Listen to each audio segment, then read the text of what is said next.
Bill Mallonee is a lifer. Yeah, you give it all your heart, 'cause they come to see you swing. You learn to nurse your own hurts and hope the coach doesn't suspect a thing. Sure, it is a long shot, but the sky seemed oh so clear. We may not make it out the bush leagues, but that's not why we're here. He's a veteran singer-songwriter, capturing the rust and dust of the human experience in haunting songs that are often exhilarating in their specific universality. Don't feel bad, hey I don't. First you say you will, and then you say you won't. I'm still your friend, it's not bothering me. I plug in this guitar, and the chords are just a prayer up past the stars. Like the spray from hollow seas inside your heart. In your heart, yeah, that's the place where you must answer the phone. For every word, yeah, that you speak, that leaves someone else alone. Although he got darn close to the big time back in the day, releasing albums that deserved far more commercial success than they ever received, he has become somewhat of a poster child for that overused term, tragically overlooked. Well, we're parked here at the last verse, and there's so much I seem to forget. It is time to take the test, but I haven't even learned my lesson yet. Sages, they speak in cloaked phrases, prophets, they sing in lamentations. You'll make it some airplay, but just keep it 2-3 minutes in duration. And if their ears are full of wax, well, this too shall pass. And if their backs are turned, we'll just preach it to their ass. Hangman sold cravats by day, his wins a night, it was exceptionally fine. Baby, I was lucky to get out there alive. Oh, baby, I'm lucky to get out of there alive. Baby, I'm lucky.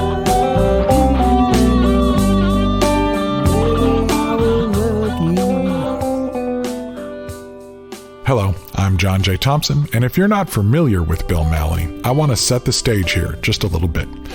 Back in the early 90s, before Americana was even known as a genre, there was a groundswell of bands and singer-songwriters blending the ethics of the rising alternative rock scene with the grit, gravel, poetic flair, and yes, twang, of southern rock and cosmic country that artists like Graham Parsons and Neil Young had injected into the American rock bloodstream. Even as grunge began to fill stadiums, you could hear the jangling echoes of 60s country rock in bands like R.E.M., Tom Petty and the Heartbreakers, the Jayhawks, and Uncle Tupelo. One of the real hotspots for that scene was the Southeast, and in particular, Athens, Georgia. Athens is a college town that brought the world not only R.E.M., but Widespread Panic, the B-52s, Matthew Sweet, of Montreal, and, from down the road in Macon, one of our patron saints, Mark Hurd. In fact, Hurd and R.E.M's Peter Buck were two early advocates for Bill Mallonee's band, Vigilantes of Love. Hey, come and see what I have found in your real downtown, in your real downtown, in your real downtown. After playing with a couple of other local bands, Mallonee formed the Vigilantes of Love in 1990. After a few years of live shows and a couple of indie releases, and with the production help of Buck and Hurd, Vigilantes upped the ante with Killing Floor in 1992. That album, with a full band sound and more rock-based songwriting, really started to turn heads. The band started to tour more extensively and even landed a deal with the legendary Capricorn Records out of Macon, Georgia. Oh, Daddy, please don't make me go up that hill. Rough rider like to get himself killed. Now it sure don't look like a vacation spot. We all got malaria, the weather's too hot. All got malaria, the weather's too hot. The White House is calling. Sure ain't gonna charge today. Yeah, looking good on my resume. Capricorn was one of those beloved labels like Stax in Memphis and Fame in Muscle Shoals that had its roots in the 60s soul and R&B era and was deeply connected to the region in which it was founded. They helped introduce artists like the Allman Brothers, Bonnie Bramlett, the Dixie Dregs, Delbert McClinton, and many others to a wider audience. For a band like Vigilantes of Love, this was huge. Hear the whistle blowing, train pretty close to leaving. Deal with your ghost, deal with your ghost. Got to deal with your demons.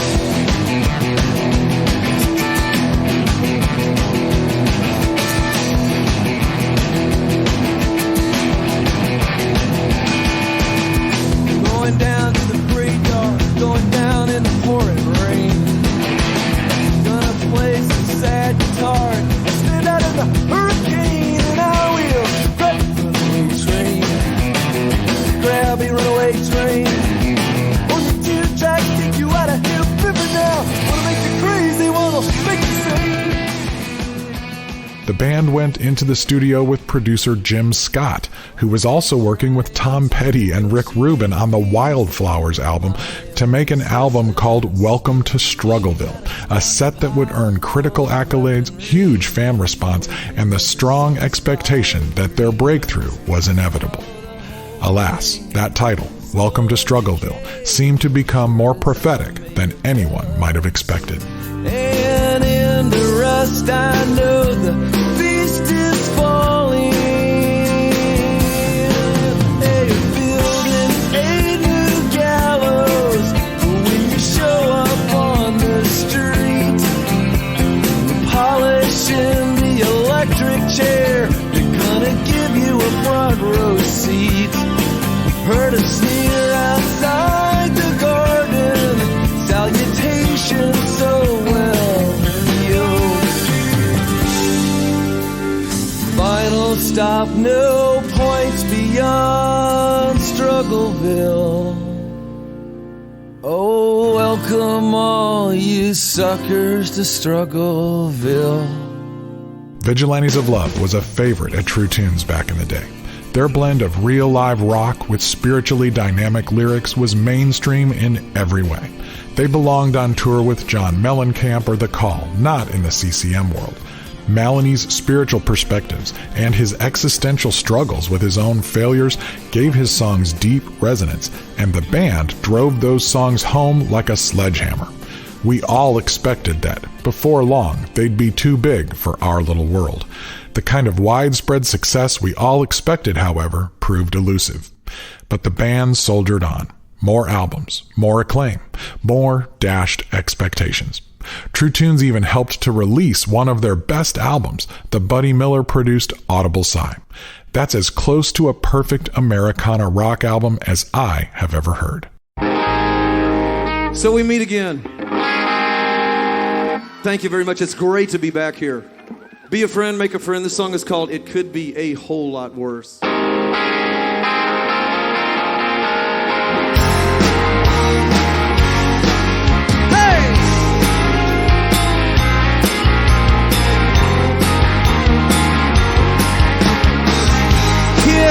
For the miles to drive, prayer for when it rains.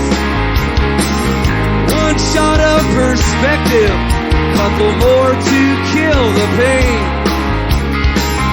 When all the best metaphors are hitting too close to home. When all the best metaphors are bleeding from your bones. Bill Mallonee may have had more brushes with greatness, more close calls than any artist I can think of. And while most artists in his position would have given up by now, Mallonee has not. Instead of touring and producing studio-based expensive projects with record labels, he has become a sort of digital troubadour. Despite health challenges, financial obstacles, and increasing obscurity, he continues to write and record new music, mostly out of his home studio outside of Santa Fe, New Mexico. Largely purchased and supported by a small tribe of fans and friends, he's like a street corner busker for the internet age, the wizened guitar slinger that is way too good to be stuck there, but way too committed to put down his guitar and get a day job. Darling, let's you and me pick up a ragged little thread and spin us something more lasting than gold. Cunning guards, shaky little hearts, against the dark and against the cold. And don't forget to glance up at the stars and at the moon. Up your change and put it in the words to jar in between hanging in there in between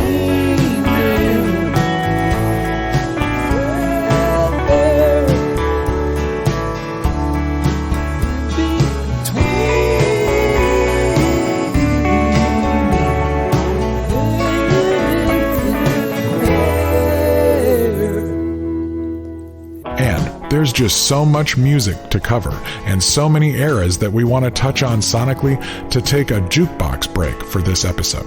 Bruce and I have decided once again to simply load her up with music from an assortment of the 70-plus albums in Mallonee's catalog and let them spill out throughout the show.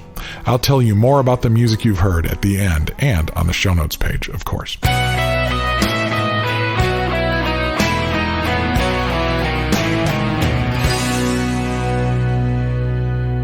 We let this dark horse out of the barn right after we take care of a little bit of housekeeping.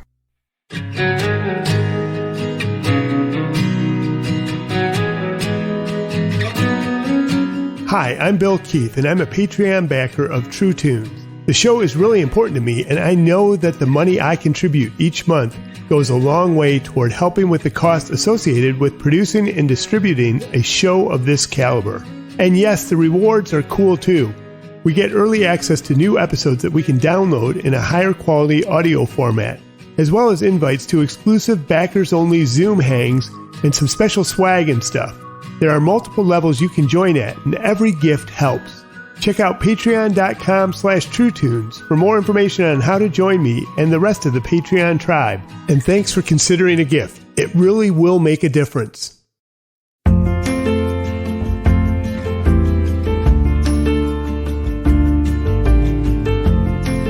Hey, this is Ray, and I'm a Patreon backer of the True Tunes podcast. I have also left a rating and review of the show at Apple Podcasts. It wasn't that hard. It didn't cost me anything. But this show means a lot to me, and I know that reviews and ratings make a big difference when it comes to how and if others discover these conversations. Would you take a few minutes, maybe even while you're listening, but please not while you're driving, to leave a rating and review? Even if you don't listen on Apple Podcasts, the reviews posted there push out to podcast platforms all around the world. Oh, and take some time to tell your friends about the show. Let's drive those numbers up together. Thanks.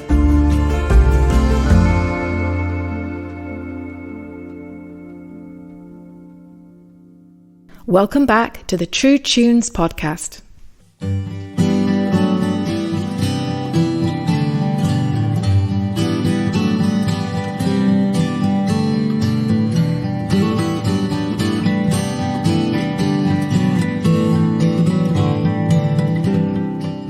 I am honored to be joined in the True Tunes virtual interview suite by my old friend, Bill Mallonee.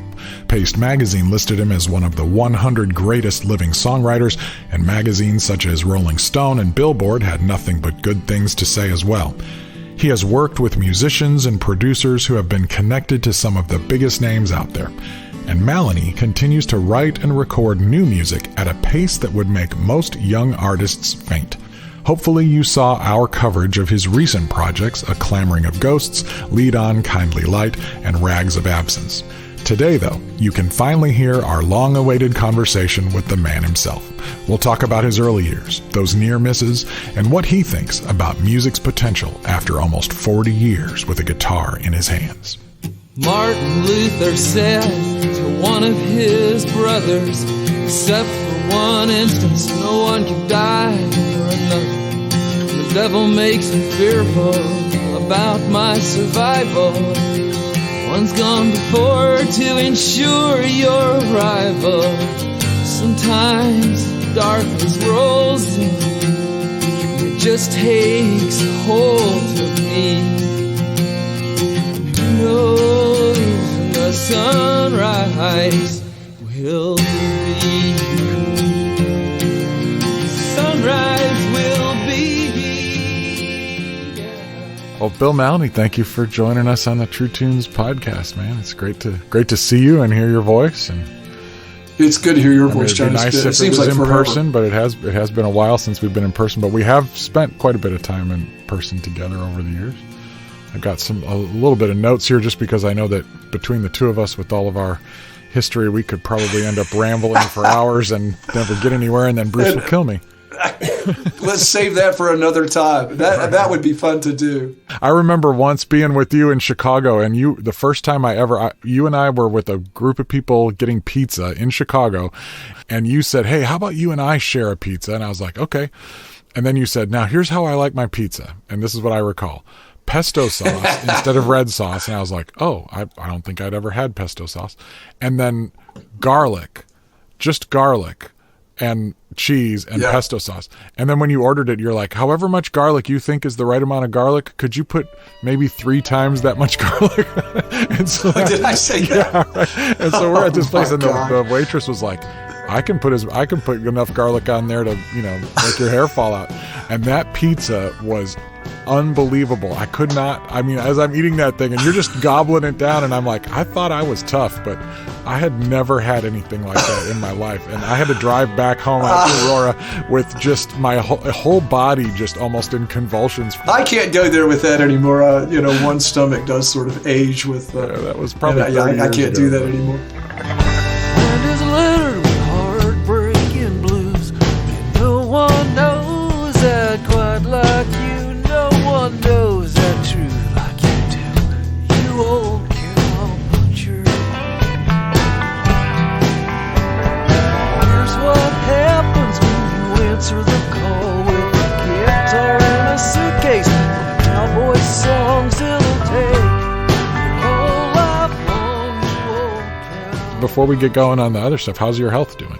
Was moving out there to the desert, was that partly for health reasons? Were you trying to kind of get environmentally clean and... I'd gotten so tired and burned out of just doing that 85-95 corridor with, hanging a left to Nashville once in a while. Right. We landed out here 12 years ago, and we were in Albuquerque, and this is classic, no shows between Albuquerque and Athens GA. So we thought, we'll just look around. So we Craiglisted things. And, everything out here is built with Adobe, so it all looks like Bethlehem.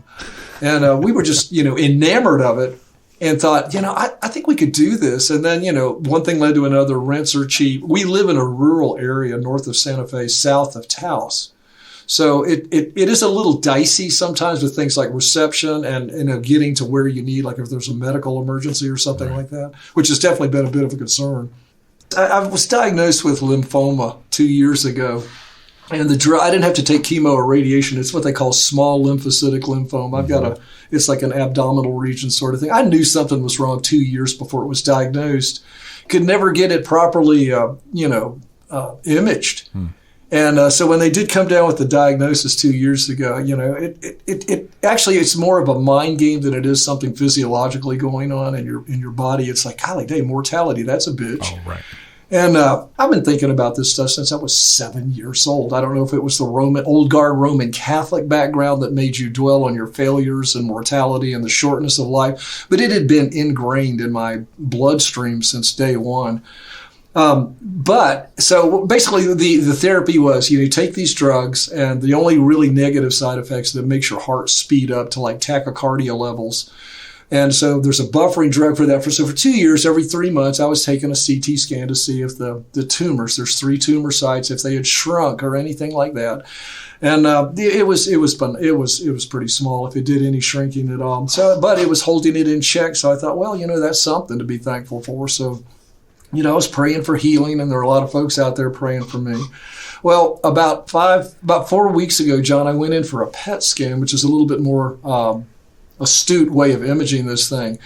And they had 3 tumor sites. This is the last thing I'll say. One of them had shrunk 50%. Wow. Another one had shrunk 30%. And the third one, they couldn't even find it. Wow. So I went back to my oncologist. There's a woman and a fellow here down in Santa Fe. And I said, so how do you explain this? And they looked at me and they said, we don't know. Right. We don't know. And I said, well, I think it was a miracle. I just said, this chance to witness, pal. This is God. God did this. And, the medical profession is always a little leery of that. Maybe not in Nashville. They're not, but the way they're trained, it has to have a clinical way of describing, and miracle just doesn't get it for them.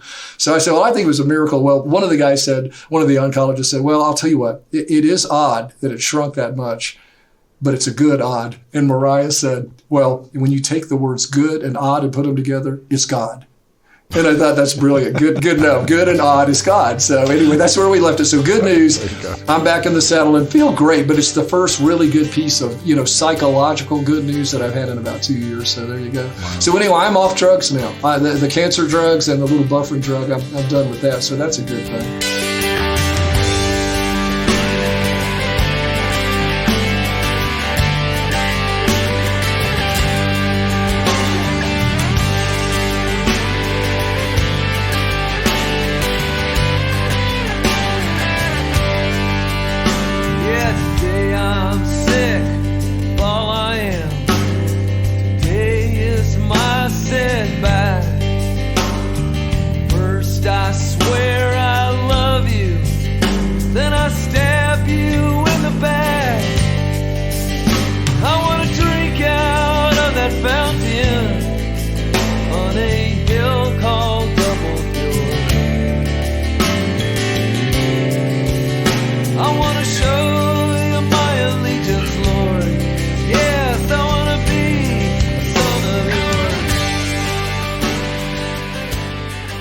You've got about a 35-year or so career singing songs and making music that pretty much from the beginning you were like, screw the easy stuff. We're going straight to the dark side here, and we're going to blast our way through. Like, you're the coal miner with the stick of dynamite that's going straight in. Like, I don't know, I'm going to find my way through this mountain. So I feel like that's probably the way that we start a conversation like this. All right, well, good. We'll start with the grim and get to the light. That was good. Yeah, but my health is good, and we came to New Mexico just because it is the land of enchantment. It hasn't disappointed. We live right outside the door. We're in the Rockies in a range called the Sangre de Cristo. It's 6,000 feet, and so I drink coffee in the morning and look at the Rocky Mountains, and they'll have snow on them in a minute or two here. So, wow. Take me back though to the beginning, and tell me about your early days and when music first got under your skin and went from I'm a fan of this stuff, I love this stuff, to no, I'm going to do this. This is going to be part of my life. Sure, I'm investing in this. Yeah, what was that process? I think in the early days, I was a young drummer. At age 12, I was playing my first kit, and it was Ringo and Charlie Watts. It was the Beatles. It was the Stones. It was the Byrds. The Byrds is how I even came into Dylan. I didn't care for Dylan initially. It was just a little too whiny for some reason, but I liked Roger McGuinn's rendering of Dylan songs, and that's how I got in the back door to finally appreciating the roots of that kid from Hibbing, Minnesota. But it was slow, and I was just playing drums and thinking, well, I could kind of make a career of this. But the parents, by the time this is Chapel Hill, North Carolina, growing up, and it was a stack of wax in a dusty basement, an unfinished basement with a drum set and a little, LP player with the speakers that I could kind of push out left and right and just rock and learn how to play. play along. And then later on, I was trying to play along with, people like Ginger Baker and John Bonham, and I couldn't touch either of those guys. But, it was still, back to Charlie and Ringo. But Paul Revere and the Raiders, I have to say that too, because I love the Raiders. Yeah. But that's where it started.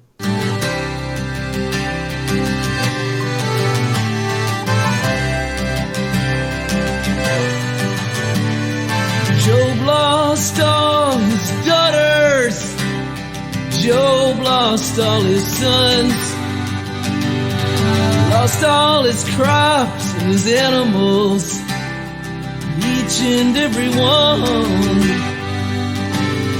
Still I know whom I believe in and persuaded he is able to keep track of all the cards lay down on my table. Hold me tight, I'm losing it. Hold me tight, confusing it. And then there was a big gap, and I didn't pick up a guitar until I was 31 years old, and then 7 years later, that was part of the Athens, Georgia scene. I was writing, about 75 songs a year and looking for, an outlet for them. So between, playing Athens and Atlanta, which was like 60 miles away, and occasional, gig off up in the East Coast somewhere, that was what I did. Initially, Vigilantes of Love, most people don't know this. I had played in rock bands before. Had a lot of work in Athens as a drummer with some of the indie bands that were coming up through the ranks, kind of in the 80s when R.E.M. was, kind of making their, just storming the gates of indie rock. It wasn't even there at first. I mean, they'll tell you this. There wasn't college radio when it was there, but they were still playing Steely Dan and Pink Floyd. Right. But anyway, R.E.M. busted the gates open, and I knew we were sort of in the storm in the epicenter. So VOL really made its foray into the fray in '92 with Killing Floor. I had released a couple of records before then, but that's when it kind of came, and I could support a band and take them from A to B and win some friends. So that was kind of the long but somewhat 25 words or less. You're planning your escape. You're scheming your release. If you're arranging your departure from the mark of the beast. I've been searching through my notebook. I've been checking through my heart. I've been building in my basement. I've been trying to do my part. Here we go. It's alright, doctor. Only just my soul. What I remember being interesting when I first encountered you around that Killing Floor time, and it was probably through Mark Hurd, but you were older. Like you were, like you're saying, you were in your early 30s, and you were playing with younger people, but you brought a level of maturity. And didn't you spend time either as a medic or working in a mental health facility? You were approaching that college rock alternative thing, but with a level of adulthood already under your belt that most of us didn't have. The cover of Driving the Nails, that picture of the kid with the guitar etched in it says, "This means war." Yeah. Driving the Nails was the record precursor. It was Jugular, Driving the Nails precursor to Killing Floor. I was 38 when that photograph was taken, but I was late to the game. So I felt like I had all this time to make up for it. I became a believer sometime in college, 17, 18 years old. And, the works of people like, Francis Schaeffer and C.S. Lewis figured largely in my sort of integrating, and a small house church in Athens, Georgia, led by a pastor named Alan Dan Orm, who was a professor at the University of Georgia. He had multiple degrees. So it was sort of, Christianity with this sort of intellectual respectability or intellectual integrity, I guess would be the better word, too. Was kind of what motivated. Yeah, and exactly. And that's a good word, intellectual curiosity. So, and our little house church was never more than 30 to 50 people on a Sunday, and we had a lot of seekers in that church as well. I was in love with the music of the Athens scene. I loved, bands like Pylon and, of course, R.E.M. So, that's kind of where I thought, well, I can do this. I can play this stuff. But the experience before that in the mid-'80s, I was also working at a mental health facility on the adult unit. It's just a mental health assistant, and sometimes parlaying with the social work configuration inside that hospital, and it brought me up close and personal. And it reinforced the idea that, we have, psychological woes and and physical woes, but for the most part, there's this gaping hole, that is spiritual that only God can fill. And it was never an agenda. I don't think I was trying to push it as an agenda or even at worst propaganda, but it was very much a core of my being. And I try to stress this now just because I realize when I go back and look at old interviews, John, it eluded me back then. But my songs were basically pep talks to myself. I've never written a single song with a particular audience in mind, not Christian, not, Martian, whatever. Black crow been flying around the house for 7 days. Scarecrows in the cornfield won't make him go away. Members of the Trinity just dropped by his guest. He said, enough of the pleasantries, we got a warrant for your arrest. Mr. Three-Piece on my window, he wants me to butter up his bread. He said, can I lie to you, kid? Well, think about it, I don't know. I said, goodness, Mr. Three-Piece, your heart, it feels like I sin. That man on the corner, imagine Jesus Christ. So one thing Daddy told me, and I think about this a lot. He said, son, you got to strive while the iron is high. Yes, you gotta strike while the iron is high. I'm gonna strike while the iron is high. Strike to the east, strike to the west, strike north and south, kick it around all best.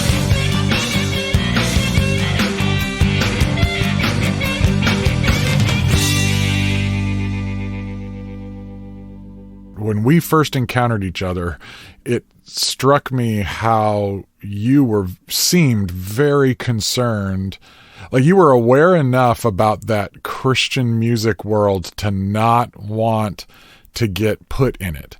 And we were not part of that. We were like way on the edges of that. Like we touched it sometimes, but the whole purpose of True Tunes was to create an alternate way of thinking about that stuff. So that's why I'm pretty sure it was Mark Hurd and his manager, Dan Russell, that had reached out to me and sent me your stuff and said, you got to hear this guy. And then seeing you at that first time at Cornerstone, then you came and actually played in our store, like before we even had the club. I don't know if you remember, we shoved all the CD racks to the wall and put a stage in, and it was the first time we'd ever done that. It was crazy. And the True Tunes in Wheaton was great. I still remember those. I think we played there twice. Didn't you guys move upstairs? Yeah, we had the club upstairs, and you played up there with Over the Rhine, and I think you might have played there a couple times. But I remember that first time in the store where I hired a PA company to come build a stage and put a PA in, and the cops came, and then they ended up just loving it. But you were really concerned, and we understood it because we're like, that's the whole reason we're here. You guys aren't a Christian rock band. You're just a rock band, and you're in the same kind of tradition as a lot of those other Southern rock Americana groups that are just asking these deeper questions. But you seemed to know enough about that world to know not to get on that bus. And that was the thing, is that a lot of people didn't know that. And they just kind of accidentally ended up in the wrong part of town, as it was. So tell me about that. Like, what was that for you? Like, what? I didn't feel like the songs that I was writing and wanting to write, because I had people, when I first became a Christian, sliding me these records. And they were by people, and I'm not going to mention names. And I just thought, this is not me. This does not groove, and it doesn't rock. It doesn't do any of that stuff. And these would be name bands out of the Christian 60s and 70s. I've since that time gone back and reassessed that statement. I was an arrogant SOB, John. There's no doubt about it. That was an arrogant son of a bitch back in the day about what it was I was doing and how so important it was. And I'm saying that facetiously, but I've met very few artists who are serious artists that don't view their work that same way. There's a certain holy arrogance about it.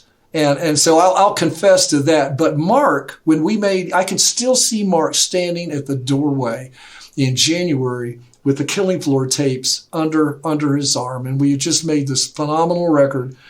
And we knew it was going to be good. And Mark was going to take it back to LA and mix it. And Dan had just called us, Dan Russell, and said, well, I got you guys booked for the Cornerstone Festival. And I, was a little reticent about it, hung up the phone, didn't make any decisions. I looked at Mark, I said, you know what that conversation was about, don't you? And Mark said, yeah. And I said, well, and I can still see him with that long, British coat on, down below his knees, and his, it's just magnificent, curly hair. And he looked at me and he said, I wouldn't do it.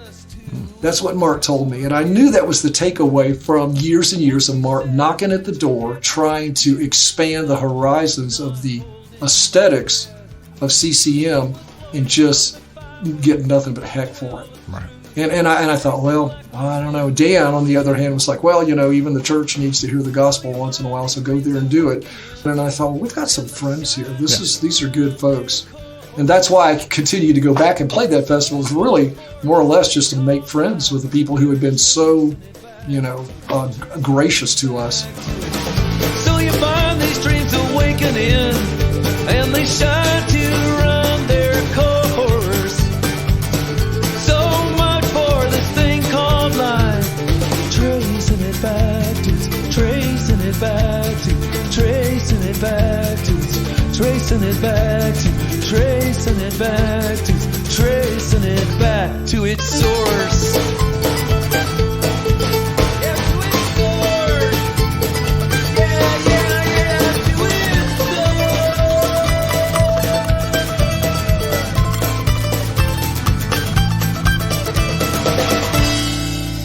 We'll be back with more of my conversation with Bill Mallonee right after this.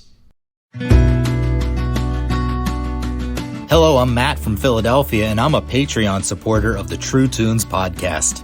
One thing I've done, and I know it makes a big difference for True Tunes, is to sign up for the email list at truetunes.com. It might not seem like a big deal, and it's really easy to do, but it's more important than ever for them to be able to communicate with us without having to pay middlemen like Facebook or Instagram. I know that John has some big ideas brewing, and having the ability to let us know is going to be pivotal to the success of those ideas. It's easy to do. Just find the link at the upper right corner of the homepage at truetunes.com, and voila. Make sure to check for the confirmation message and respond. It can also help if you add jjt@truetunes.com to your contacts so that the messages from John don't get caught in your spam filter. Who knows? You might even win a free record, poster, or t-shirt just for being on the list. Thanks. Hey there. I'm Mark Feldbush, and I'm a Patreon backer of the True Tunes podcast, and I follow and listen to the weekly Spotify Gallery Stage mixtape that John curates for us every week. I get to hear classic artists that I really dig and discover new artists. Every week, usually on Wednesdays, the mix is updated with around 40 songs from brand new releases to deep cuts, and from across a wide range of genres including rock, Americana, indie, gospel, blues, sacred music, soul, and so much more. It's also great to hear a mix that blends up great music that is just good, beautiful, and true without all of the genre and market limitations and boxes I hear everywhere else. You can find the mix on the front page at truetunes.com or on the show notes page for this episode. And if you follow it, it will live there in your Spotify browser and update automatically each week. And don't miss the massive archive list where all previous lists get saved. And as great as Spotify is for music discovery, please support the artists you love once you hear and discover them there. Thanks. We're back with the True Tunes podcast.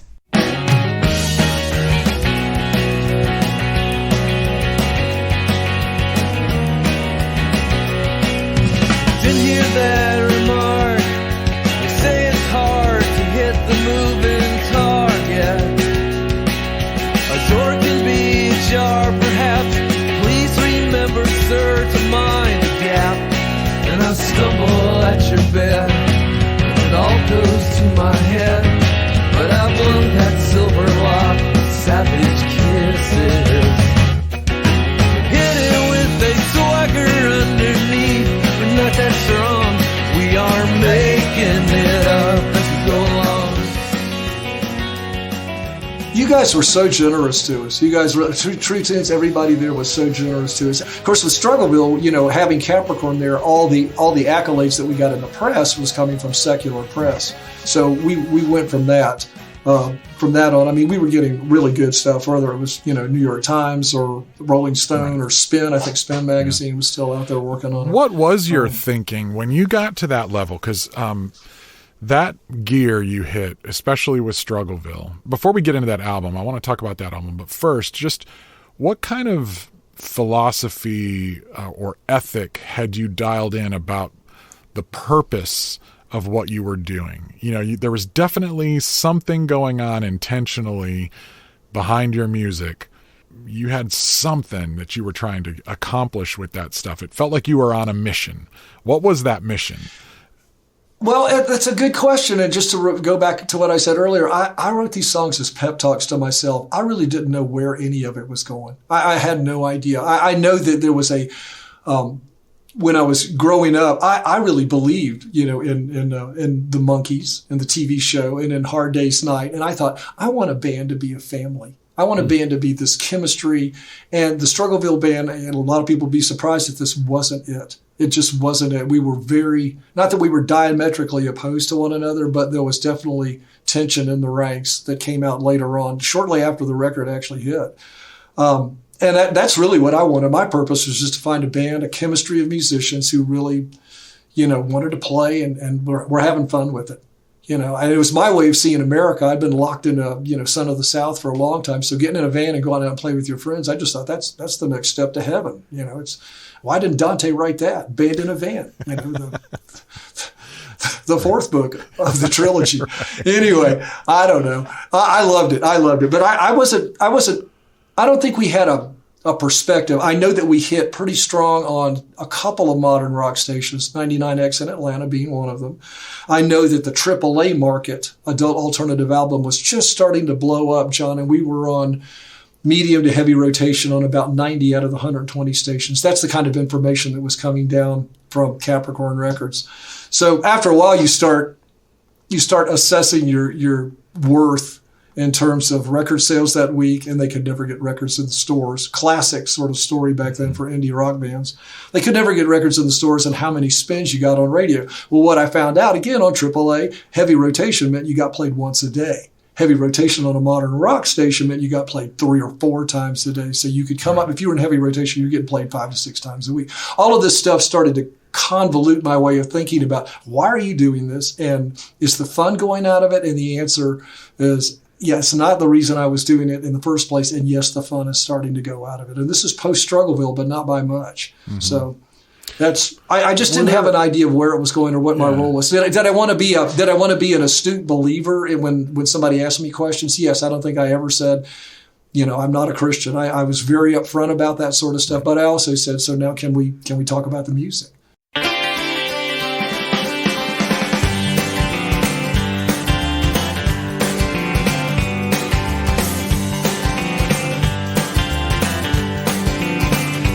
Watching the tempest stir in your soul. Watching the tempest stir in your soul. We are storming the battlements, raising the arguments. But were there artists and authors and filmmakers, and was there kind of a concept of how art could or should impact individual people or culture in general? What was the sort of guiding ethic or purpose that you had, if any, beyond that Monkees kind of friends in a band family thing? That I think just bringing the aesthetic, the themes that could be addressed in a rock and roll song, the themes that could be addressed in a pop song. I told journalists that I'm kind of more of a confessional writer. It's sort of a very personalized stuff. People said, is there anything between you and the song? I said, no, there's not much. And even when it shows up in a third person, there's probably something of me in that third person. So they were pep talks, but I wanted to see the aesthetic of songs, brought up a notch, and that's kind of what I was going for. Mm-hmm. Just in the general scope of what was going out there and being accepted as, music, spiritual or secular or otherwise. So. Was the Flannery O'Connor God-haunted South thing on your radar? Were you familiar with that idea of... I was definitely familiar with Flannery's work. Yeah. Flannery O'Connor, Thomas Merton. I discovered, Buechner, or he found me somehow in 1992. I picked up a copy of The Hungering Dark in a Borders bookstore.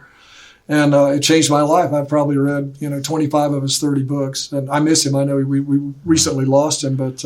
I was going to ask you, I thought that maybe it was either you or Mark around that time that first told me about Buechner, and I think it was Godric that I got first. And that was my second one. Yeah. What'd you think? oh my gosh, it was, it made so much sense. Now, I was a kid from the Chicago area and even the farm area in central Illinois, so not a Southern kid, but that idea that you could be Christ haunted, even if you weren't doing something that was specifically Christian, that was in the air in the South. And then I didn't understand that idea of like, why do you mean Christ haunted? Because it really, the Chicago area, it might be Catholic haunted, like there's elements of the culture that felt very Catholic, very ethnically haunted. And there were, true. But not as much but then you get down here, and I've lived down here for 15 years, spent some more time, and boy, you get vestiges of, slavery and white supremacy, and you start to see the inherent conflict between the message of the gospel and the function of the church, and you see how that kind of tension over hundreds of years can lead to some lasting psychic scars. It's horrific, and in just the last 6 to 8 years in this country, we've seen the polarization of those two things that you described, the church and this other thing that claims, the church and Christianity, but it was there. It was implicit everywhere. Now, living in Athens, because it was such and kind of growing up and being nurtured in Athens, as far as the music went, John, that was a very, blue of all blue, states, areas, to be in, I think in the 60s and 70s. Evil was a little bit more easy to discern when it came out in the social drama of, politics or sociology or the way of life. Now I think it's a little harder to sort of find. It wears many disguises now, I think is what I'm trying to ramble through here. And sometimes maybe even the church, as we've seen it in some of the things that it's embraced or not stepped away from adequately, they might be part of the problem too. So the king right on down.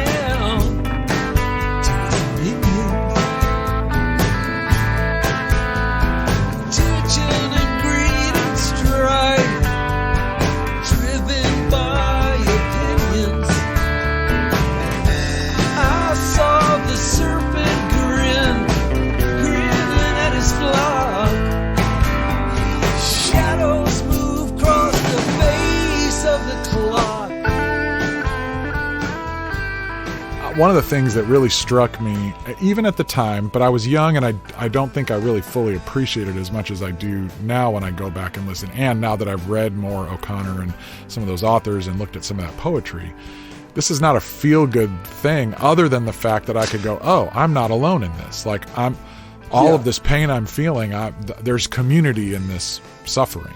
One of the reasons why I didn't change the way I was writing and was fine with writing from the inside out and saying, well, that's the way it came out and that's what it looks like. A very fine-tuned understanding that the darkness that's in the world is also underneath our skin. And because we're also living in basically the same skin, then what I say is probably going to resonate with somebody. It's like the line out of Vincent, you can't please everyone all the time, but, you can sometimes please somebody. And that's as a horrible paraphrase of it. But sometimes it felt to me like there's going to be folks that are going to register with this, whatever themes they're picking up, even if there's just incongruities or a slight deliberate obfuscation in some of these songs. Because my favorite way of putting songs together in some ways was this, I've got, 4 or 5 lyric sheets in front of me. This is how Struggleville came about. The song itself, there were 4 or 5 lyric sheets, and I just pulled a stanza from one, a stanza from another, and blocked them all together and let the meaning emerge from it. And that's how that song was written. And I love doing that because it feels like there's something outside of me that's bigger and that's kind of it is directing it in some shape, form, or fashion. So I let those sort of happy mistakes go, or those happy protocols go, and that's kind of the way it is. But we're all living in the same skin. That's the only thing I really wanted to say there. So that's why when we talk about the darkness or the loneliness or we feel alone, but like you just pointed out, we're not alone. We're all in it together. So I stole down to the waterfront to escape the desert heat. Oh, what on earth you gotta do around here to try and get yourself a drink? Heard John the Baptist preaching, make way for the King. But if you wanna recognize him, you got all your sins. They're building a new gallows when you show up on the street, polishing the electric chair. They're gonna give you a front row seat.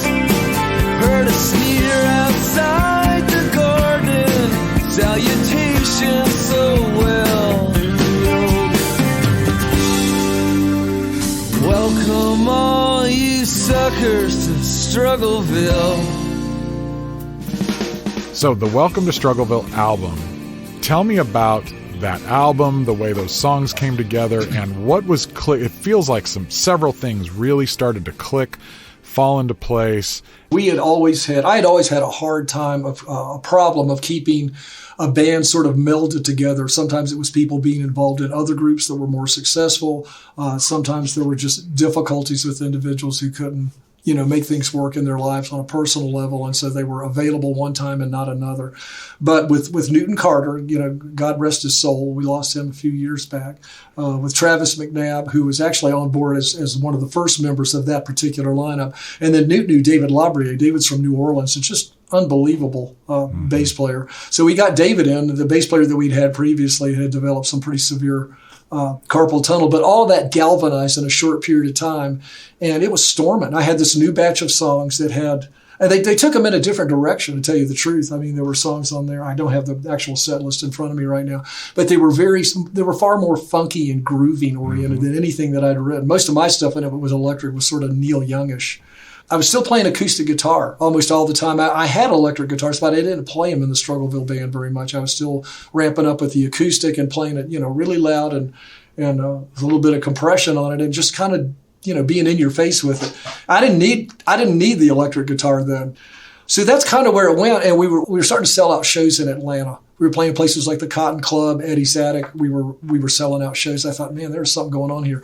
Anyway, that's the band that wound up in Austin, Texas in 92. And we got signed. It was that simple. It was like, well, 3 or 4 months later, we're in the studio with Jim Scott. Jim was working on the Tom Petty's Wildflowers record. Right. With Rick Rubin. And they had gotten 6 months into the record. And Rick told Tom, I can't imagine anybody ever saying this to Tom Petty, but the story that I got from Jim Scott, Rick told Tom Petty to go home and write. He said, we've got 6 good songs, Tom, go home and write 6 more. And I think, well, I'm sure he had given you 20 songs and they were all killer. Right. So we got Jim for a few months because Tom was home writing new songs. And Jim came to Atlanta and we went into Triclop Studio. And that's where we started. That's where we banged out the basic tracks. Then we came back to Athens and did the overdubs. And like I said, that band, they infused those songs with more of a rock and groove sort of thing. And it was amazing. And in fact, I told Newt when it was time to do the vocals, I said, I think you guys need to find another singer. I'm not sure I can sing these songs. And it was like, come on, you can do this. You wrote them. So there's a couple little places, even on the Struggleville record, I think that's just a little out of my range. But I was still being belabored by the fact that, if you could sing a song in G, but you can't hear it on the monitors, then put it in A and just bust a nut. And you're going to hear yourself. That was my ridiculous philosophy about approaching songs and how to sing them. So there's a couple little moments on that record I think, I don't know, really, I wish that would go by quicker. But anyway, it is what it is, and it's what we worked with, and then we got in the van and and slowly but surely, things started to fall apart. Welcome to Struggleville. It was a great ride. And prophetic at the same time.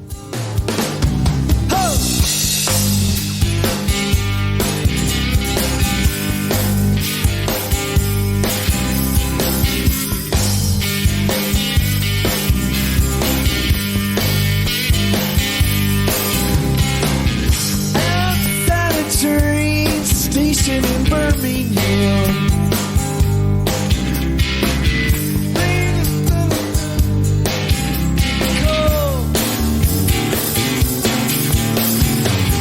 heard you needed me back in Athens town, but the darling, I would be the last to know. Now, this might be kind of a sensitive question, so feel free to say, hey, don't ask that. But I want to throw it out there and give you a chance to respond to it. Am I right to assume that part of $100 price tag to back this, when we see that, a lot of vinyl things like this are in the $50 range, that's given us a chance to contribute towards your cost of just being alive and living? Like, this is your job, this is your work, and there's some income for you and your cost of living. And yeah, I mean, that is part of it, but that's not the center of it. I mean, two things. The company that we're going with on this thing is the best company in America right now. There's really only two that are doing vinyl like this. And Gotta Groove Records, I mean, I'd be glad to show anybody the budget. I'm basically in the role, the chair of being the executive producer for this thing. And I can tell you right now that whatever comes in, probably 2/3 of that budget is going straight out the door to record. The record is one thing. The rediscover, because we haven't mentioned this, there was a rehearsal tape that Jim Scott recorded with us on 2-inch 24 track. And we had 8 songs that we went through, and I think there's one song that we did twice because we changed the key in it. But so there's that coming out with it. That's been digitized. It's got to be remastered and then also printed up in a CD format. So they're not just getting the double 180 gram album. And the other thing that's great about that is the record's 48 minutes long. But to take that and put it and spread it across 2 albums means the grooves are massive. It means you're going to get information. If you're an audiophile, it's going to be an incredibly, hugely stereophonic record. They're going to love it. And they did such a good job on Killing Floor. I thought, that record, I still have people writing me saying, I'm listening to Killing Floor like I heard it the first time. It sounds different and better because they got the vinyl. And I realize vinyl is not everybody's cup of tea, but the $100 price tag is more than fair given the double LP. It's 2 records, folks, not one. It's not just crammed. It's not, 50 minutes of music crammed into, 2 faces. It's spread out. It's huge that way. It has to be remastered for vinyl to improve its quality. And then they're getting the rehearsal tape. And yes, sitting in the executive producer chair for 3 months is going to take some coin. And I think that with this stuff, a lot of folks just don't have a chance to look behind the curtain and see what the real costs are. The other thing is we forget that this is somebody's job, and that part of this is it's reasonable for people to get paid for what they're doing. And it is a lot of money, but if you're an audiophile and that's what you're paying for. The other thing is a scarcity factor. I mean, you can go down the list. I'm not Bruce Springsteen ordering 10,000 records. I'm Bill Mallonee ordering 300. Right. It's like they're going to pay for that. So, come and get it, because when they're gone, they're gone. Everybody got a secret that they've been sitting on. The candid among you say theirs feels like an atom bomb. These things I know are delicate, could do you some harm. Got to have some friends working on the bomb squad, working on the bomb squad. I said I know the passion and the suffering and pain. Oh, if you give me an honest minute, I'll explain everything. I just distanced myself from it for well over a decade. I mean, I'd hear a track here and there. And then somebody called up and said, hey, did you know John Mellencamp did a version of the song itself? And I looked at that and realized he hadn't given credit to anybody. He just sang it and stuck it up on his, I don't know what his management does, but anyway, there was no communication. Right. Anyway, he did this version of the song. I thought, well, let's go back and revisit the record for what it is. And it still feels relevant, intense, and it's got energy in it that I love. I thought, well, that's me. That's us. That was that band. That chemistry was there. I guess my last question about that specific record, when you go back and do this, is it enjoyable?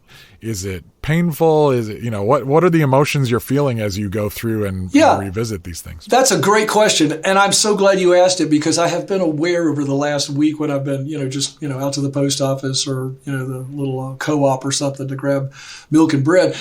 I've been very aware that there's a bittersweet quality to it. There's nothing that you can freeze frame that lasts. It's like, it feels more like a grace now. And I'm not trying to wax, uber religious on this, John, but it feels more like there were some stars aligning, and I realized that we like to think that we're controlling the vertical and horizontal of our lives, but we're not.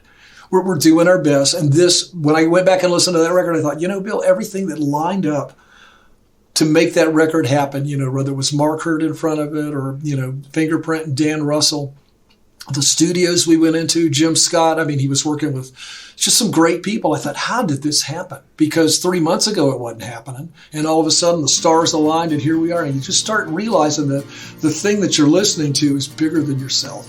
And the project is bigger than you. So there's a little bittersweet quality about it. I thought, well, should I have stayed with this a little bit longer? I don't know. It feels more like a grace, and that there was something outside making this thing come together and come forth the way it did. Only heard a few stories, I've only seen a few works. Tractor paints on plywood, covered up with Bible verse. You see so much, see not much at all. But we're treading down serpents and we're breaking the fall of faith. Pictures worth 8,000 words. What I've seen is what I've heard.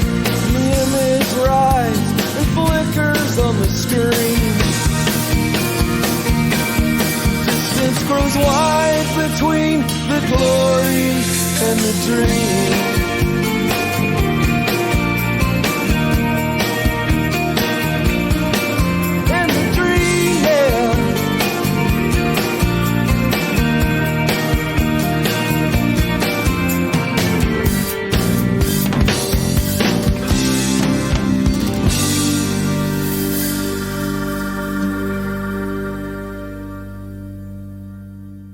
You've had these distinct, they seem to me to be fairly distinct phases of Vigilantes of Love, and then into your last 20 years or so as a solo troubadour. You've got those, the Struggleville Band era. You've got the Kenny Hudson and Jake Bradley era, the Kevin Hoyer and Chris Bland era. So these chapters in the book, that kind of unfolded. Tell me about the distinctions and the things that you learned, sort of the markers that happened along the way, and the marks that they left on you, each of those things, and how that affected you as an artist and that kind of thing. The record after Struggleville was Blister Soul. That was more of a studio record in a lot of ways because the band hadn't really galvanized whoever was going to be in it, but I had these songs. And we walked into John Keene's studio. John played guitar. I had from the Capricorn radio guy, Jeff Cook, he said, Bill, if you can get us a kind of a ramped up electric guitar version of Real Downtown, which is already on, Mark Hurd and I recorded that for Killing Floor. If you can get us a ramped up version of that, that's going to be the song that Modern Rock Station wants to hear. And we did. And but John played electric on it. I played some electric on the album, but that was the song that broke it open.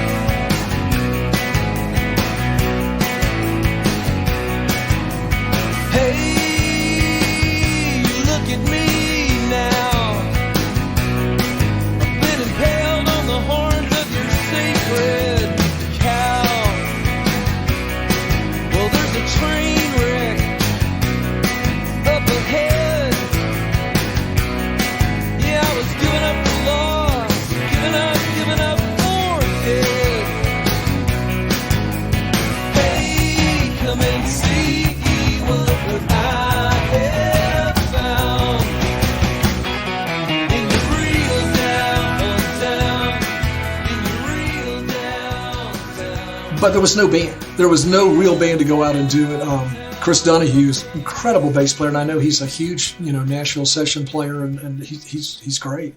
Chris got, a nod from somebody to come and play on their record and move to Nashville, so he did. So we were without bass and guitar for a minute there. And I just don't think that the Blister Soul Band, that what we went out with, John, I don't think it was very top notch. It certainly couldn't hold a candle to Welcome to Struggleville Band. So what I was learning, and Mark Hurd and I had this talk. I said, you learn how to be a writer, you learn how to fine hone that and tune it, and then you kind of learn how to be a band leader. But all that other stuff of how to work with labels and contracts and management and attorneys, you're playing on their field all the time. And I was starting to feel like I was drowning. like, I can't keep this up. We're not really protected. We don't really have a manager who is assertive or aggressive enough to get us in the right places. So we never got out of the van. And most people think, oh, that sure sounds glorious. And outside of a few festivals in places like Chicago, Philadelphia, Atlanta, maybe Nashville, we could sell at the 12th and Porter, but those weren't big shows. And we certainly weren't playing, in front of 500 people a night. That's when we started to jockey for position about trying to get the band in front of somebody that was filling up, a small theater, 2,000 to 3,000 people. Well, those bands we were told those bands that we were going for were bands like Sunvolt and Wilco, Jayhawks, people like that. And we didn't have any conduits into any of those bands. And what we found out from their management is those groups were trying to open for the Pettys and the Springsteens and the Mellencamp's. It's like, oh, I see how this works. So they're trying to get a leg up on their careers too by playing in front of more people. And I remember we talked about this in the band a good bit. Kenny and Jake and Kevin and I talked about it a lot. It's like, I think we're consigned to playing in front of, maybe 40 to 75 people a night if we're lucky. And but just think about that. And they're like, oh no, we're all in this together. And they were. Kenny was in the band for 2.5 years. We made a lot of music. He was part of the Roof of the Sky equation. And that was a great record. I think that record probably deserves to be on vinyl as well, because it was the precursor to Buddy Miller and Audible Sigh. And it has just a grit to it that is kind of lost on Audible Sigh in favor of a more radio-friendly Americana. But I love that record, and there's good songs on it.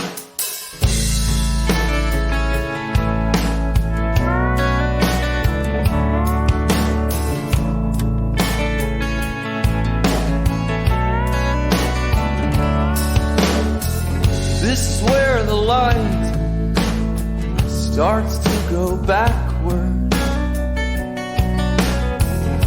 it fades in a shimmer off that western rim. The path of ice that forms from this spot stretches southward. It's rumored here it got the best of him.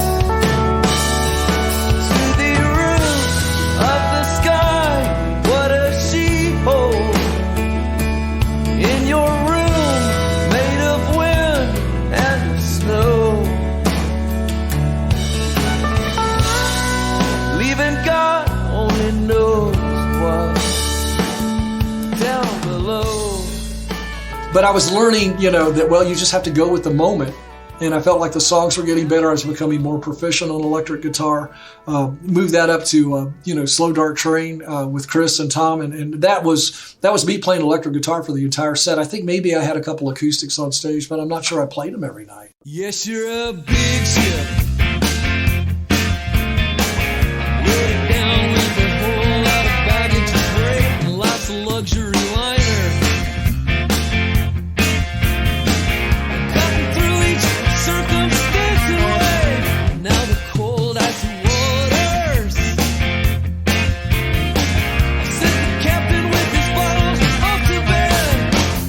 Temperatures dropping. Radio's dead. Taking on water. Going down fast. Yes, under the breakers. That record came out sounding more like a garage record, and the label they didn't like it. I don't think they really went for it. Yeah. But you're saying that basically each of those phases, as opposed to it feeling at the time like a chapter, you were just responding to the circumstances as they flew into your face. Yeah, I think I had learned how to write, John, for the people that I was working around, the people who were with me. I knew how to kind of take it in that direction. And, there wasn't a country rock lick that Kenny Hudson couldn't play. And he was a mandolin player. He was becoming more and more proficient on pedal steel. It's like, this guy is amazing. Jake, stunningly good guitar player now, and a good bass player, just a really solid bass player. Kevin came out of the post-punk rock and roll thing, and so he understood it.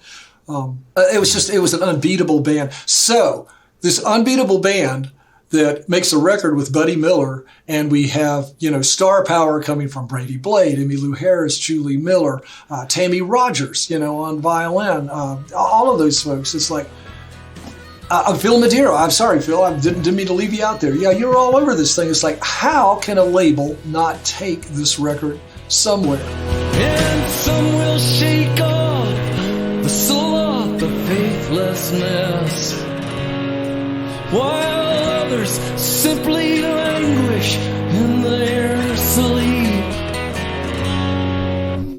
Me, I just fight to stay awake. Yeah, I've always had this black cloud, always had this black cloud, always had this black cloud over me. The label not only couldn't take it somewhere, they folded before it ever came out. Enter this gentleman, this golden heart named John Thompson, who decides to... Did you press up 1,000 copies of this thing? Is that what it was? 2,000. I gave you 1,000, and I kept 1,000, and I paid you for the 1,000. And they were gone in 3 days at Cornerstone. Yeah, right. You gave it at C-Legs. It would have never gotten off the launch pad. It would have never gotten off the launch pad had it not been for you guys doing that. But it was an album that I happened to luck out because only a handful of those CD advances. Pioneer was the label at that point. And they sent it out, and I got one of the advance copies. And then when I called them about setting up the feature, the label was gone. And so I used that CD and called you with the pirate idea of, hey, if you get permission to release this, I have an idea of how we can help you put it out. At least a stopgap. You could then, you do whatever you're going to do later, but at least we could get you copies so that you could put some money in the bank and get something rolling, get a tour going. This is like a flawless album. It has everything on it, and then everything falls apart again. And Americana was blowing up. I think Sunvolt and I think Uncle Tupelo had split. Jeff and Jay had gone their separate ways. Right. It's like, how is this not going to happen? Well, there are gatekeepers out there, and one of those gatekeepers was at a major journal, and they told Buddy they didn't think the band counted. That's what they said. And I know they're in denial about it, but I heard it straight out of the lips of Buddy, who was on the phone with one of the editors. Do you only need one magazine to make it happen? Well, no, but this one was the country Bible of the time. It was no depression. And, we don't have to mince words. It was. And and the thing is about niches and small things. If you were in the gospel world or if you were in the jazz world, like back then there wasn't a social media network where there was 50 ways or 100 ways or 500 ways to get information out. True. There were gatekeepers that really held the fort down for each of those genres, and they were the main one. And if they just decided that this wasn't the thing, then you couldn't get through to the tastemakers in that place. It was weird. It was really weird, and it was discouraging. And I remember walking around. I went out of Buddy's house and just walked around the block, and I remember the lump in the throat. I'm not sure I shed tears about it, but I remember saying, I don't know how I'm going to tell these guys this. How much of this was meant to be? How much the work of the devil? How far can one man's eyes really see in these days of toil and trouble? How much of this is failing flesh? How much course of retribution? My, how loudly we plead our innocence long after we've made our contribution. The plus side of the equation is about 3 minutes later, we're being asked to come to the UK and play some pretty big tours, and there's this voiceover there. He comes to Nashville once in a while. He's an old guard radio announcer named Whispering Bob Harris. Mm-hmm. And Bob Harris took that song because he was an Emmylou fan, and he fell in love, not just with the whole record, not just with that song, but with the whole record, to the point where we're playing The Mean Fiddler in places like that in London, and then going up to Bob's radio station on BBC Two. He has 3 million listeners across the land, and we're talking with him about music and Buddy and Steve Earle and all kinds of folks. We're blowing up in the UK. Right after that record came out, it was because you gave it at C-Legs, we still could not find an American deal for it. It was still being shopped to no avail, which is why it came out in 4 separate configurations. I mean, what do you do? We even went back in Buddy's studio and recorded. And I think Kenny came back and just thought, I've had enough of it. I can't do this. That's why there are extra songs on the 21 song version, because I thought, man, this record is guitar heavy. I've got to go back in and do something. So we ended up recording 3 or 4 more songs. One of them was Solar System. And that became yet another version of Audible Sigh. But we just couldn't find a major label to take it. So that's it. Finally ended up being released again on Compass Records. Come in here and have a taste. Yeah, what's one more hopeless case? When your shortwave dies and there's no one to listen, and the stars going cold in your solar system. And so then you have the era after that with the sort of more pop version, the power pop kind of thing with Summershine, And then pretty much the band era of Vigilantes kind of winds down, and for the last 20 years it's Bill and all the voices in his head. it's you as the solo new version of a troubadour.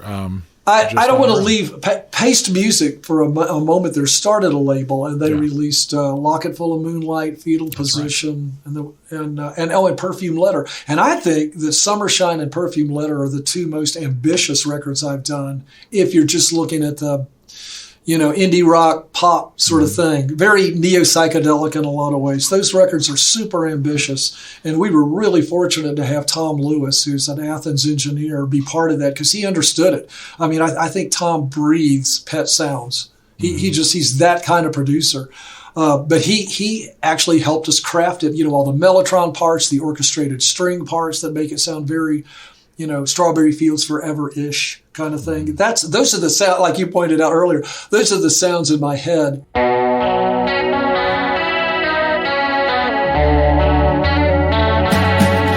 I'll show you a room, but I don't have the key. Then I love traveling light. And if you let go your burdens and hold on to me, we're both gonna be alright. Yeah, we're both gonna be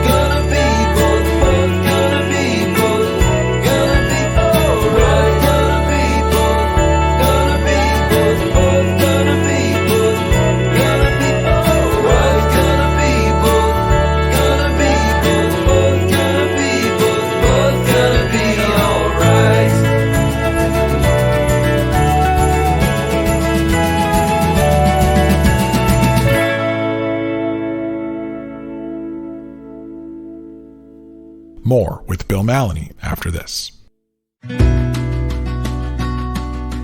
Hello, I'm Matt from Philadelphia, and I'm a Patreon supporter of the True Tunes podcast. One thing I've done, and I know it makes a big difference for True Tunes, is to sign up for the email list at truetunes.com.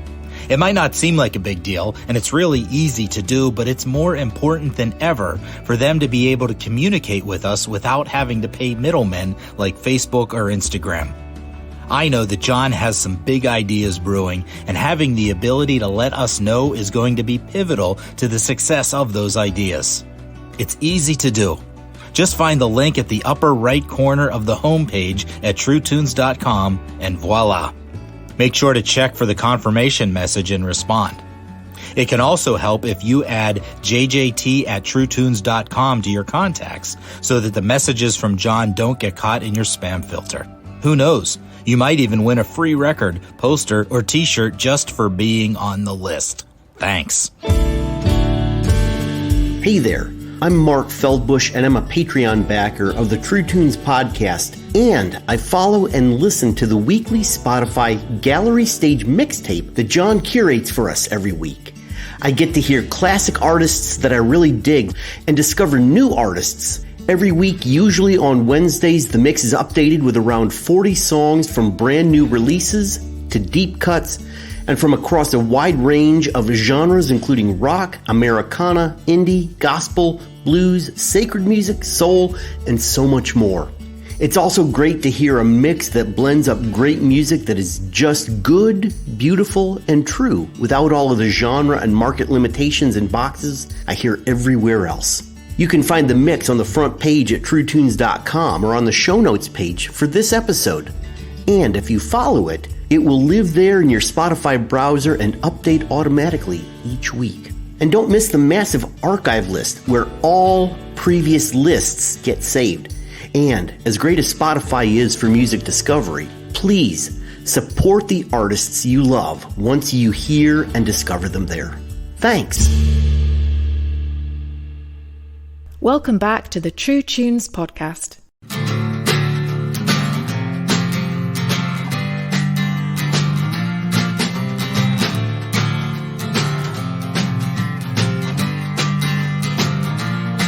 Well, earthly powers fail you, your body's strength is sapped.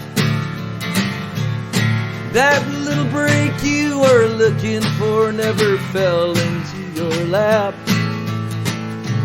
Yeah, the voice is what you trusted, but the eyes had final say. Honey, you still got the devil left to pay. Still got the devil left to pay. Basically, the solo troubadour era, this last 20 years or so, is the sound after the wheels have all fallen off, and the wheels being all of the other people, the members, this whatever it is, 15, 20 people that have kind of come and gone through this institution, this school of hard knocks of Vigilantes of Love. They're all gone, and you're the one that's left, and that's why it's Bill Mallonee and not called Vigilantes of Love. It's just you and your guitar. But they're not just folk records. I mean, because I don't want your listeners who don't know me from Adam's House Cat, I don't want them to think that these records, even though we don't have a big rock record production, they're two guitar, bass, and drum records with lots of overlay of, pedal steel. Rags of Absence is a brilliant record, and I think this new one is that way. But I like I said, I'm writing 75 to 100 songs a year, sometimes more. And I've just got to, only get one or two swings at it. So I'll put out those records. And I've been fortunate that all the years of, driving the concept of Vigilantes of Love and the van until the wheels fell off, of driving the concept until the wheels fell off. I was fortunate to find people out there that still stay in touch, like the music matters. And I'm grateful for that. Again, I didn't engineer that. I didn't keep massive organized mailing lists or anything. I just put the word out, and somehow, the puppies show up at the door for a snack. I'm grateful. I am grateful beyond measure for it. And there are people who are astute. My fans are pretty musically astute, I think. They don't just listen to a particular approach. But I'm proud of the records. I taught myself bass guitar. I learned how to play lap steel a couple of years ago. So I'm trying to throw those variables in the mix. And lo and behold, what I found is that, gosh, an electric guitar part, and I've gotten better at that too, it can actually converse with the lap steel. So there's going to be these places where they miss and harmonize. And I love it. To me, I'm pointing over here, the studio is right behind me. It still feels like the kid. I still feel like the kid who's skipping school to learn how to play Black Dog. He's 18 years old, and that's what it still feels like. It still feels exciting and new. You're out on the mean streets. No coins in your pocket and no shoes on your feet. However the die is cast, baby, this too shall pass. Nothing here is ever meant to last. It seemed kind of like the theme that I caught on this album. It opens with a prayer and closes with a song. What opens with the prayer and closes with a song? I mean, church services do, but in some ways lives do. You know, like I was thinking about how my grandfather passed away a few years ago, and we were there at his bedside, and he was long past the capacity to actually speak. But when Michelle and I were singing for him, if we stopped singing at one point, his hand would start shaking, like he was still telling, keep singing, keep singing. And our family just had and everybody gathered around his bed and sang songs. And I just thought, very sweet. It opens with a prayer and closes with a song, like a prayer, like a baptism, a dedication of a baby, and then you're singing at a funeral. And I'm thinking, so it is a life.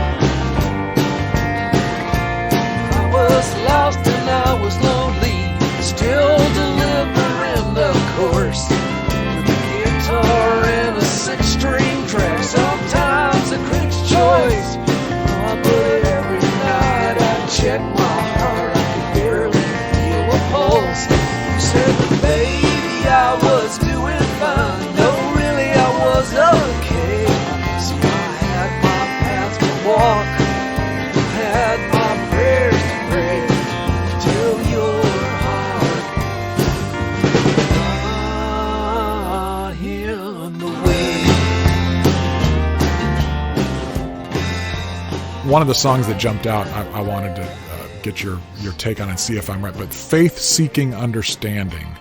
That seems like a song that could have gone on almost any Vigilantes or Bill Mallonee project ever. That seems to be almost like the bumper sticker you could have put on any one of your guitar cases you've ever owned. So tell me about that, how that fits into this theme and this concept of opening with a prayer and closing with a song. And yeah, the song is Cave In, and then the parenthetical is Faith Seeking Understanding, or the other way around, or Understanding Seeking Faith. And to me, the front end of that, is it Aquinas? Was it Thomas Aquinas that gave us that? I may be out of my league here. But anyway, I think it was Aquinas. It's Faith Seeking Understanding. But the or other way around was my addition to it. And that was to take the brutalities and atrocities of life, force you to find the faith, to find God behind the veil. This is what Buechner was writing about, the absence of God. How do you find God in his supposed absence? That's a huge theme in my work. But the song takes its specific reference point and starting point, cave in a coal mining cave in, which is another theme that I've written a lot about. And, the loss of lives. And, does anybody recognize the deserted cities of the heart? This is the foreman who's actually singing the song, who has to take, the body count as he calls the roll and the people that aren't coming up. It's a grim song in a lot of ways. I mean, it is, but it has more of a Tom Waitsy kind of bluesy thing to it that I never put in any of my songs. But that song is kind of a showcase piece. So after the acoustic opener, that's where it goes, which is a pretty heavy-handed song. I'd love to have a band that could play that. It would just be great to be out on the road with a band that was replicating that entire record. But that's the answer to your question. Faith-seeking understanding, which is kind of what we're always about in many ways. Lord, why this, and what about that, and when are you going to act, and but the other way around is the harsh brutalities of life that we have to walk through, and then wake up and still say, hey, you know what? I still believe he is in control, And we go right back to the start of this conversation. That was the transcendent moment. There were transcendent moments that I heard in Beatles music and in Roger McGuinn's 12-string guitar. That was my first religious experience. And those are the things I think that should motivate artists. Like, well, if you have a hunger for the transcendence, you should pick up a guitar or open a keyboard and start playing, because you'll find it there. you will find it in some shape, form, or fashion of something coming out of here, and it will be a conduit for something transcendent. There's just something about that is essentially spiritual and emotional, and that faith-seeking understanding, because God gave us brains as well. Like it's not like we're mindless in our faith. Now let there be light, let there be light. No cities left in the dark. Yeah, but no one seems to recognize these deserted cities of the heart. Words stretched out to the breaking point. It's all wrecked up 3 miles down. Faith seeking understanding, Lord, the way around. And he that dusty clipboard, the saddest of all days. Just answer me by saying present, or let silence have her say. Better tell it with tears, better speak it with sighs. You never know, you never know, you never know if saying goodbye. You never know.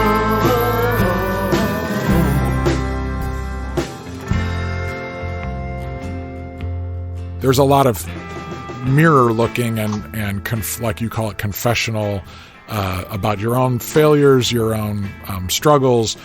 So just on a functional level as a songwriter, is your craft evolving, changing? What are you doing to as a craftsman to kind of make it exciting for you to keep doing this stuff? Well, I think I'm singing differently. That's a good question, and I wanted to get to this, but this question is perfect for it. I think I'm singing in a different way. I'm singing in a more softer way rather than just blowing everything straight through, a strong voice trying to get over monitors. I'm singing with far more, a soulfulness in the voice that wasn't there before, and I'm singing my own harmonies now. They'll come out, sounding like, Neil Young singing with himself or Keith Richards with Mick. There's a certain calculated roughness to it. It's not that the notes are wrong, but they're not going to be Pro Tooled into perfection. And I love that. I think that's what makes it sound like Brian Quincy Newcomb, who we all know and love, paid me a huge compliment when the Lands and Peoples record came out, and then again on Rags of Absence. He said, Bill, I don't know what it is. He said, I know you're playing all the instruments on this, but it sounds like there's a band in the room. Look at all of the diamonds. Look at all of the rust. Look at all of the boom. And look at all of the bust. All of the vistas, golden eternities, it's just pulling on boots, rolling up your sleeves. Hide me in the darkness, all that's lost and found. Hide me in the darkness. So I get excited about that when I do hear a more escalated demo that's more than just me, a guitar and a voice. When it starts to mature and take shape, it's like, I think I know where this is going, So anyway. And then sometimes you're sending files, like you're able to get Chris Bland to play on this and a VOL. Yep. Chris delivered great parts. Bill Pratt, who also played with The Wayside, I think before he played with you. Oh, good. He played with us, yeah. And he played pedal steel with the Cornerstone and played on some He demos is and stuff. amazing. So you send a song to him, he can play with it in New England and send it back to you. So that's something we couldn't do back in the day as easily. But that's true. Yeah, there's definitely some great takeaways there. Right. A friend of mine who I was in a band with in high school, a guy named Mark Consul, played guitar on Motherlode and on another song, actually on the Chris Bland song that Chris plays bass on. And it's just perfect parts. Mark's a great guitar player. He's semi-professional, but he plays a lot in Atlanta. We were in a high school band together. And I thought, well, Mark, are you still playing? He said, heck yeah, man, I'm still playing. You know, I got an R&B review band with 3 girl singers, and you know, I still play. So anyway, Mark contributed. So yeah, the file sharing thing has definitely started to work. So. Is touring completely out of the question at this point, or is it just on pause? Yeah, I don't think so. I mean, Lord willing, and I mean that, Lord willing, we'll get back there in some shape, form, or fashion. I don't know if anybody wants to listen, but it'll be fun to take a swing at it. I think it'd be great in some shape, form, or fashion if Jake and Kenny and Kevin and I could get back together and go out and do the Audible Sigh record or something like that, and maybe with the idea of moving into another album. I'd love to play with those guys again. But I know everybody's busy, so see what happens. You must know they speak in murmurs whenever you're around. Grab your dry goods and staples and get out of town. No explanation, not to anyone. It all opens with a prayer here, but it closes with a song. All I ever had were these tumbleweed dreams. Sometimes even those see you through. Tumbleweed dreams.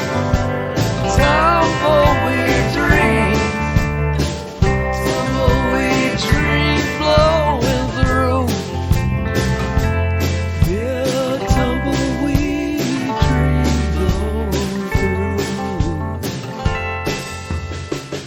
I want to kind of bring this in for a landing with some conceptual, a little bit more philosophical, overarching questions.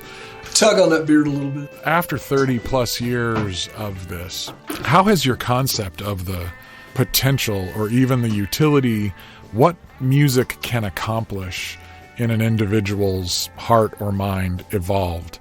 What do you think music can actually do for us and in us? I think what a songwriter could do is give, and what music can do is it gives us a nomenclature to define and excavate our own human experience. And I don't think that's as hard as it sounds. I think it crosses all sorts of boundaries. It doesn't have to be the American experience. It could be just humanity's experience. If you're doing the job right, it could be a song about, loving and losing. It could be a song about, a political song. That's something, Joe Strummer would be proud of. It could be a Leonard Cohen song that has a lot of, poetic obfuscation in it, but he's drawing from multiple images to pull out things. I think if you're doing your work right, then the thing that you've put out there that came from the core of this thing, seeking faith with understanding, or seeking transcendence, some sort of, to me, transcendence in our experience of it, when it's spoken of, it's a way of verifying that this world around us, it's not just this. There's more to it than that. And that seems to me to be the biggest philosophic question. Is there life beyond the grave? Even a contingency of people in the Corinthian church, Paul had to spend a good bit of ink, a couple of letters trying to straighten them out on the fact, wait a minute, there is a resurrection, and that's the only reason I'm out here. It's always resurrection. And I can't tell you what it's like, but I can give you some examples. The seed that goes into the ground is not going to look like what went into the ground. It's going to come up something bigger than life. And that there are little nuances of that can come out in good written songs. And that's what I think would be a quick answer to your question. But I still believe in it. I think it's one of the reasons why, in more of a grandiose way, I think it's one of the reasons why U2 does what they do. I think Bono just absolutely believes, if I say what I want to say in the right way, then it's going to affect change. And he's right. And people do listen, and they do take their cues. And people who would never think about unpacking, a pop song that's as challenging as some of their material is, all of a sudden they're thinking about things they've never thought before, or maybe they had been told to think about it before, maybe in Sunday school class or from the pulpit. But music, because of its conduit and because of the venue, literally and figuratively, that it plays itself out in, we all, plug into something and we put it on our head and we listen to it, and we listen to these messages and these yearnings and these strivings. And that's powerful. And when you've got somebody as eloquent and as astute and as cool, as Bono, then I mean, how can you go wrong? Is he a minister? Is he a pop musician? What is he? Well, he's all of the above. He's a human. He's a human that's tapped into the depths of what it means to be a human. And that's kind of how I see, my thing working out on a much, much smaller level. But that's what I try to do when I pick up the guitar. So. I heard Billie Holiday singing on the radio. Find yourself down on your luck. Baby, you can help yourself, but please don't take too much. Yeah, baby, my heart is broken, and it feels just like the first time.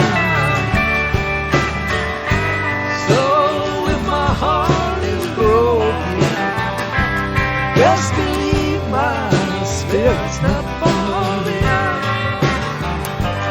Just believe my spirit's not far behind.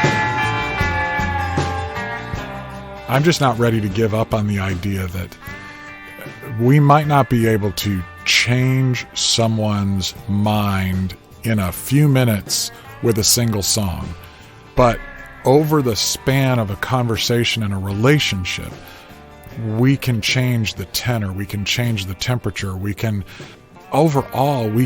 influence and massage a situation so that somebody might have their heart reoriented. I've seen that happen for good and ill. And if it wasn't possible, I don't think we would have seen the civil rights era and the way that music influenced people to start to think about civil rights differently, and in the 60s, the way that it started to open up people to think about the Vietnam War and different things. We need the conversation to change. John, you've nailed it. This is so true. The only word that I want to introduce, and it's the concept that's gone on because of this very thing, that we have in front of us, is sometimes the truth of what's under our skin has been reduced to agendas.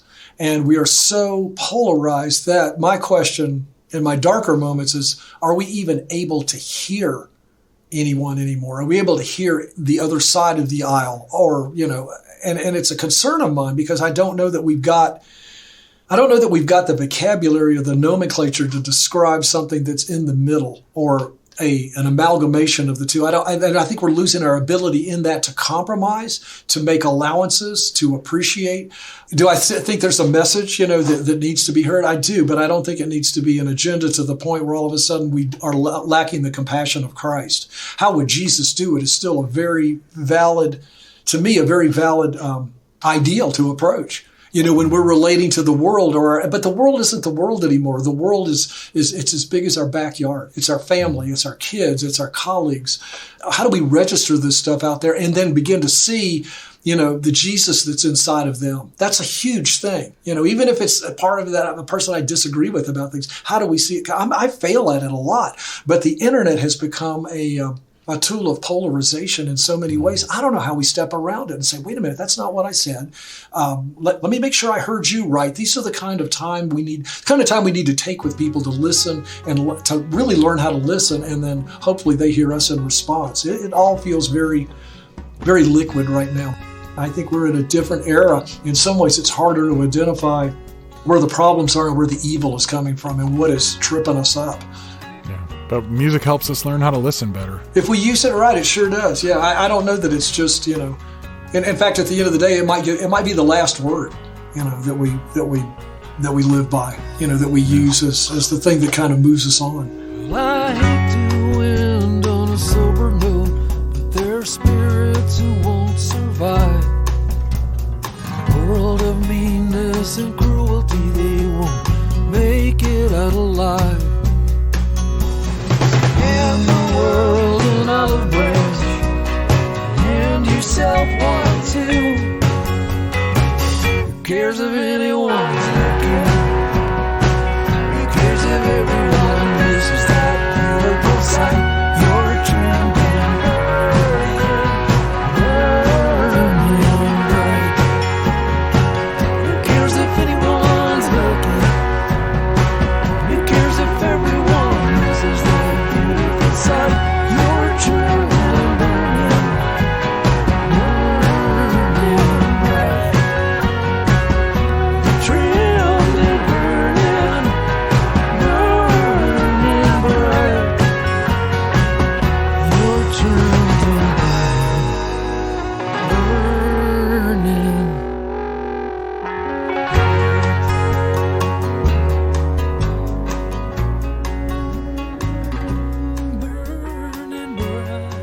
We don't usually do this with a list this long, but I told you earlier I would let you know which songs we used on this episode, and I want to take a minute here and sort of back announce these because it's amazing to me how rich Bill's VOL and solo catalog is, and Bruce pored over the entire catalog and chose over 40 clips this time.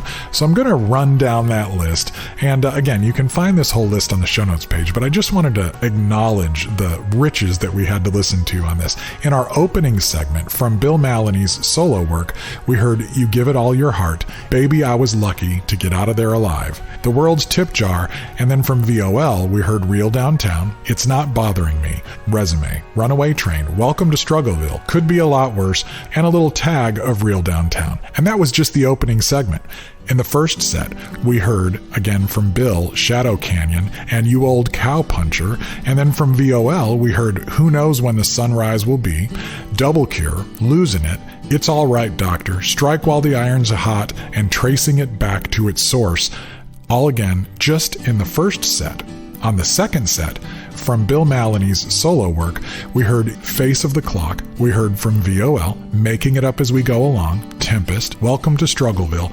We got a special sneak peek listen to just a little bit of one of those rare rehearsal sessions that those who get the Struggleville vinyl reissue will hear of Last to Know.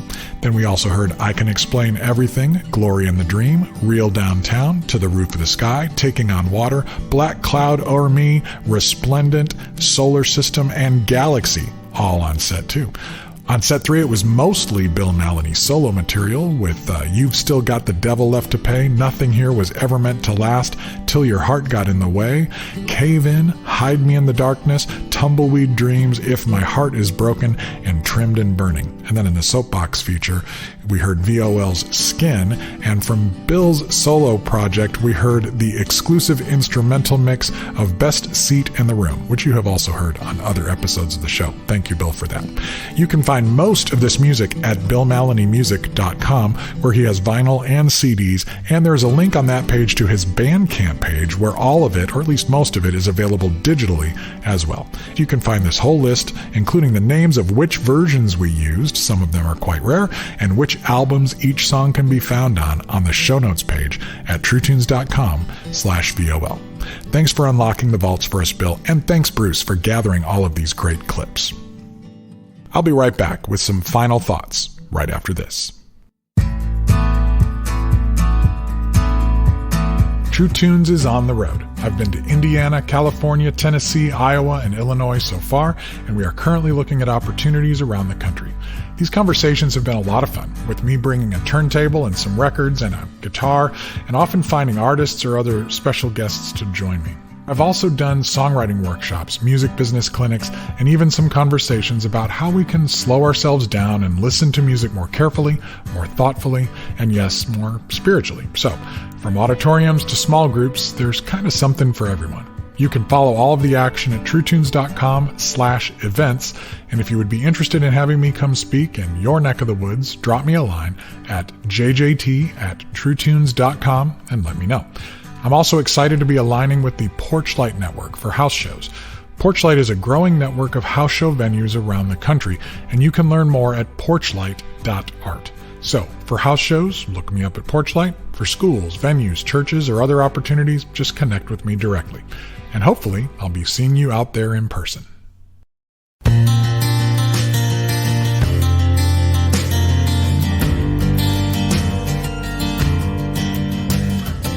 As I pull out my soapbox to wrap this up, I'm thinking about one of my favorite Vigilantes of Love lyrics. It comes from the song Skin from their 1995 album Blister Soul. Using Vincent van Gogh as a jumping-off point, Mallonee contemplates the solitary, frustrating path of the artist, especially an artist prone to self-destruction and introspection on the search for the deeper path. Sometimes you can't please everyone. Sometimes you can't please anyone at all. You sew your heart onto your sleeve and wait for the axe to fall. painters, writers, musicians, artists of all kinds can take up the call, can dig deep and offer up something beautiful or ugly but true to the world. But then it's usually about the marketplace, and a different set of principles kick in.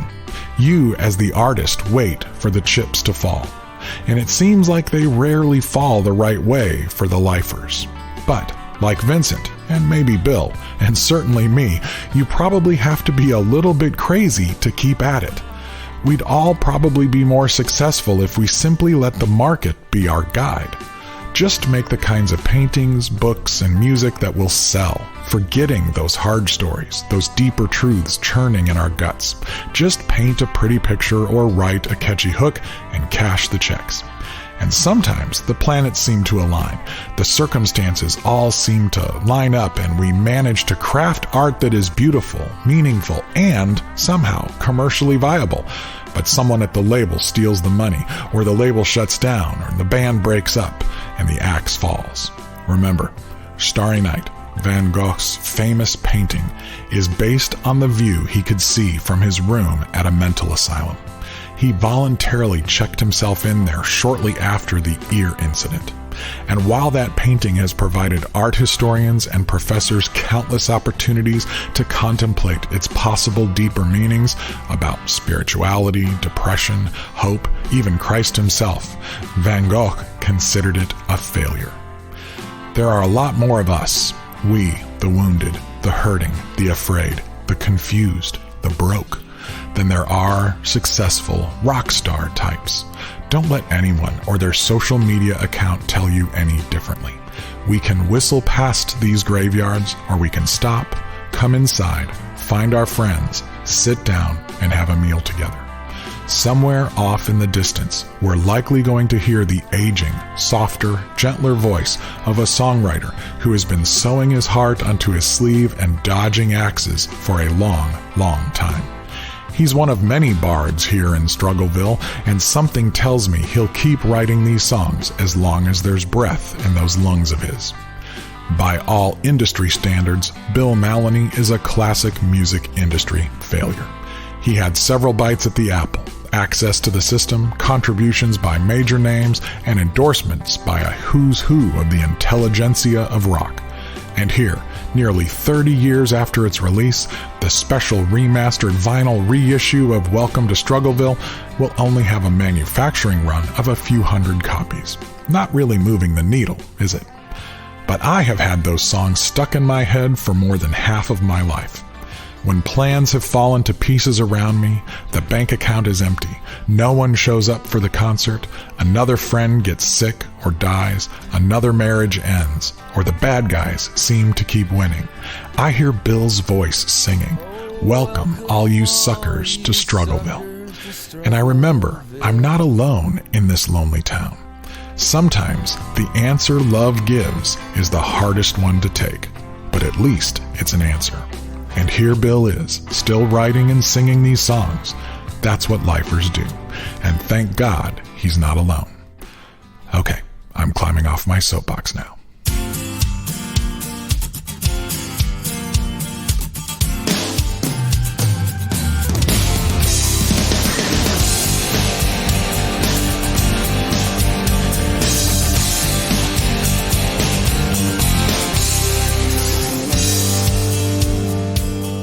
That's going to do it for this episode of the True Tunes podcast. Thanks to Bill Mallonee for his time and for cracking open the massive vault of music and letting us use so much of it. It would be great if our listeners would be extra generous over at Bill's digital music store.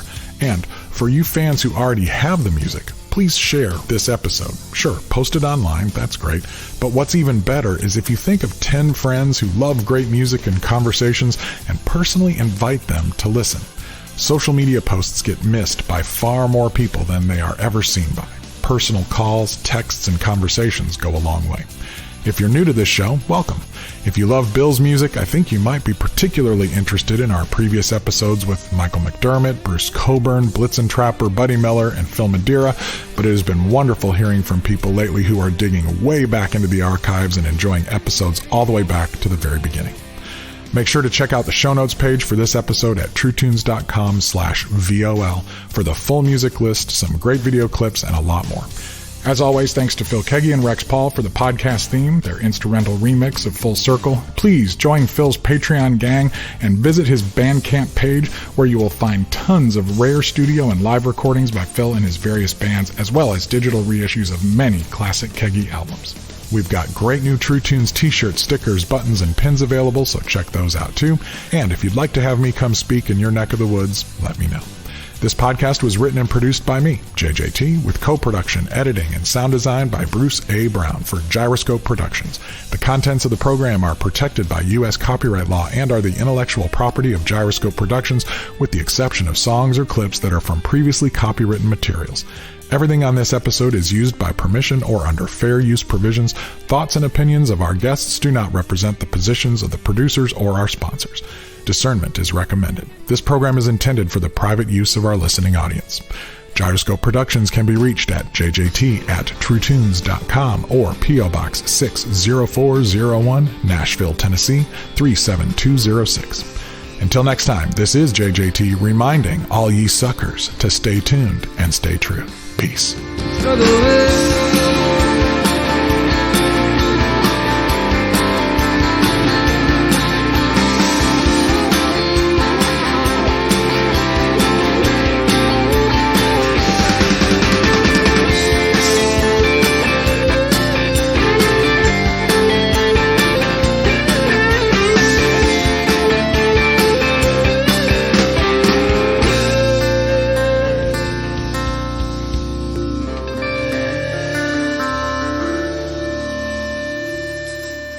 Vigilantes of Love, Athens, Georgia, blah, blah, blah. We're glad you're here. Take care of each other.